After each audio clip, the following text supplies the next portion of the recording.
Hi, I'm Barry, your geropsychologist. Do you sense it too? As we enter our 70s and beyond, the world doesn't slow down. It demands that we shift gears.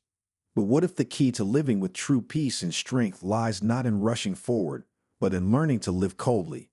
It's not about becoming detached. It's about reclaiming your power, protecting your energy, and embracing the wisdom that only age can bring.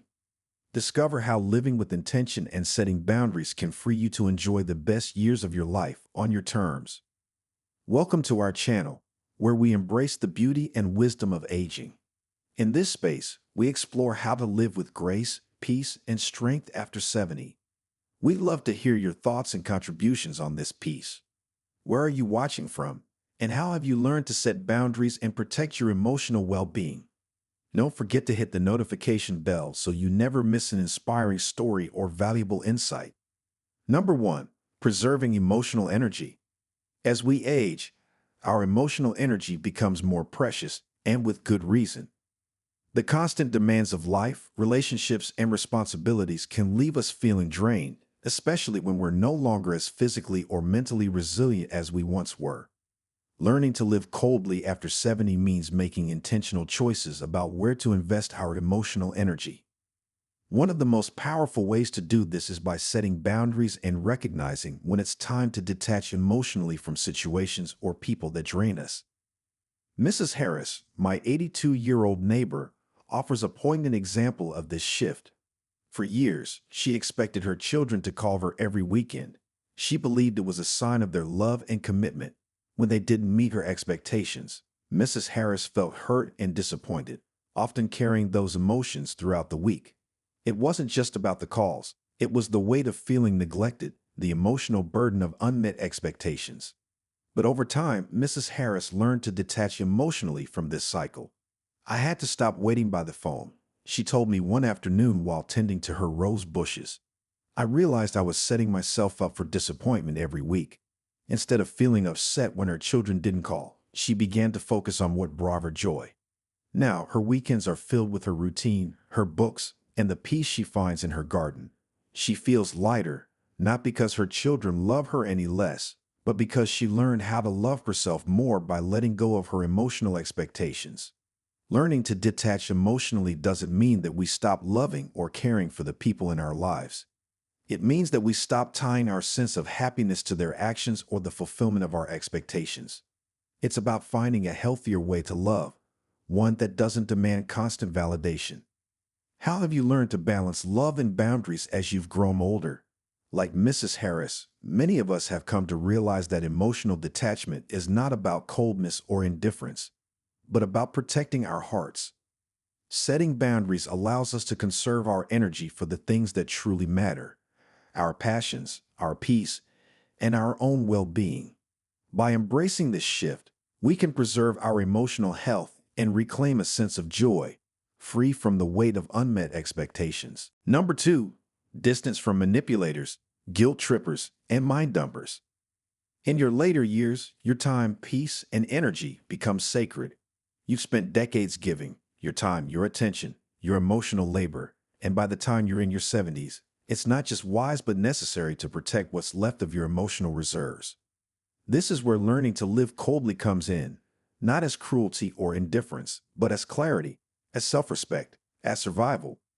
Seniors can be especially vulnerable to emotional manipulation. Age can bring with it a softening of boundaries, a deepened empathy, and a desire to keep the peace with loved ones. But these very qualities can make you a target. Manipulators often present themselves as friends or even family, cloaking their intentions in concern or advice. But their presence is heavy. Their conversations are draining. Their words often come laced with guilt trips, backhanded compliments, or unspoken demands. Living coldly is your shield. It doesn't mean you stop caring. It means you start caring wisely. You stop pouring your energy into people who do not reciprocate or, worse, harm you. And sometimes, that means walking away from people you've known for decades. Jane knows this firsthand. She had to end a 35-year friendship with someone she once saw as family. Her best friend, Rose, had been by her side through nearly every stage of life. But when Jane adopted a little girl from Africa and raised her as her own, things began to change. The girl got pregnant at 15, and in that vulnerable moment, Rose pressured Jane to force an abortion. Against the girl's wishes, Jane was shaken, not just by the situation, but by the manipulation behind it. When Jane pushed back, held her boundary, and stood by the girl, Rose punished her with silence and distance. That's when Jane drew the line. She ended the friendship and began working with her counselor, who is guiding her through the 5 stages of grief. The loss of a relationship is like grieving a death, Jane said, because the person you thought you knew is gone. The kind, supportive friend was just an illusion, and grieving someone who's still alive is a complex kind of pain. Jane didn't block Rose. They're now distant acquaintances, but she made it clear trust is gone and her emotional door is closed. So start practicing firm, guilt-free boundaries. Say no when you need to. Distance yourself from people who manipulate or drain you. Prioritize relationships that uplift you. And if you're struggling, reach out to a counselor or someone you trust. Healing takes time, but every step you take to protect your heart is a step toward peace and power. You deserve to feel safe. You deserve to feel free. And you're not alone. Number 3, the freedom of protecting your peace. There comes a moment in life, often after 70, when you realize peace is the most valuable thing you own. Not your home, not your savings, not even your health, your peace. And protecting it means making a powerful shift, letting go of the need to please everyone.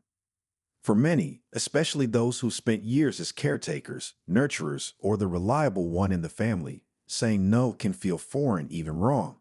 But constantly putting others first while ignoring your own needs doesn't make you selfless.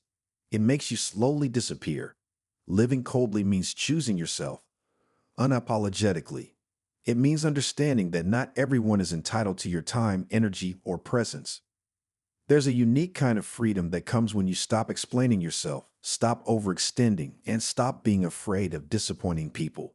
You begin to breathe deeper, think clearer, sleep better, and ironically, when you stop trying so hard to please everyone, you start pleasing the one person who matters most to you. Protecting your peace isn't about being rude or distant. It's about being honest with yourself. It's about knowing when a conversation isn't worth having, when a gathering is too draining, or when a request doesn't align with your well-being. And it's okay to opt out. It's okay to say, not today. Number 4, emotional distance as a form of wisdom. As we grow older, emotional distance often gets misunderstood. People may say you're colder, more guarded, or less available. But here's the truth. What others call cold is often just clarity. After 70, you begin to see things for what they really are, and that kind of awareness changes you. You've likely spent much of your life giving people the benefit of the doubt, excusing poor behavior, or holding out hope that someone would eventually change. But with age comes experience, and with experience comes wisdom. Wisdom tells you that not everyone deserves full access to your heart. It tells you that kindness without boundaries leads to exhaustion, and that saying enough is not cruel, it's essential. Emotional distance isn't about cutting people off. It's about protecting what's left of your energy, your joy, and your identity. It's a survival skill. It's maturity in action. You may look back and realize that some people were never who you thought they were. Maybe they were charming, generous, or loyal, until you needed something in return. That moment when their mask slips is painful, but it's also freeing, because it gives you permission to stop hoping, stop chasing, and start healing. Carl Jung said, maturity begins when you start protecting the parts of your soul battered by unnecessary battles. Emotional distance is that protection.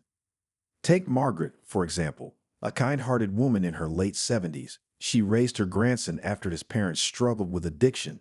She poured her love, time, and energy into raising him well.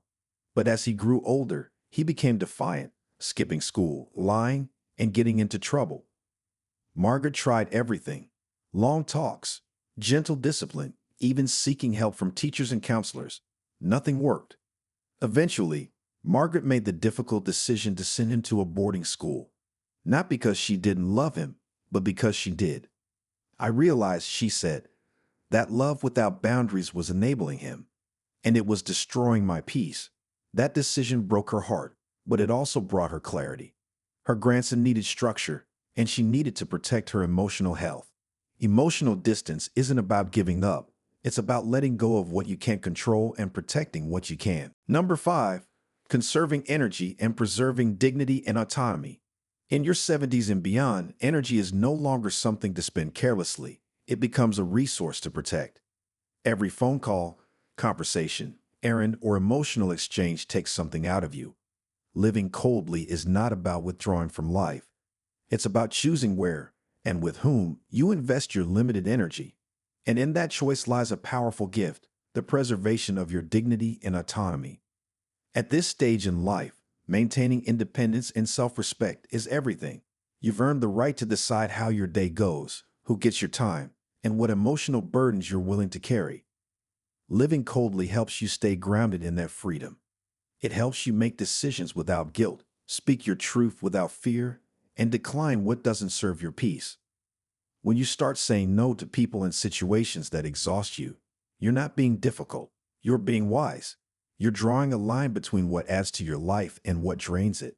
You're standing in your truth and reminding the world that your time is just as valuable now, especially now, as it ever was. Whether it's refusing to be pressured into caregiving roles you no longer have the capacity for, or standing firm when someone tries to make decisions for you, asserting emotional distance gives you the clarity and strength to protect your independence. Number 6, compassionate wisdom through discernment. With age comes one of life's greatest gifts, discernment. It's the quiet wisdom that helps you see people and situations more clearly, without the rose-colored glasses you may have worn in earlier decades. Living coldly in your 70s and beyond doesn't mean you stop caring. It means you've started caring smartly. You've likely spent years giving others the benefit of the doubt, saying yes when you wanted to say no, or tolerating things that left you emotionally depleted. Now you see the patterns faster. You sense when someone's energy feels off.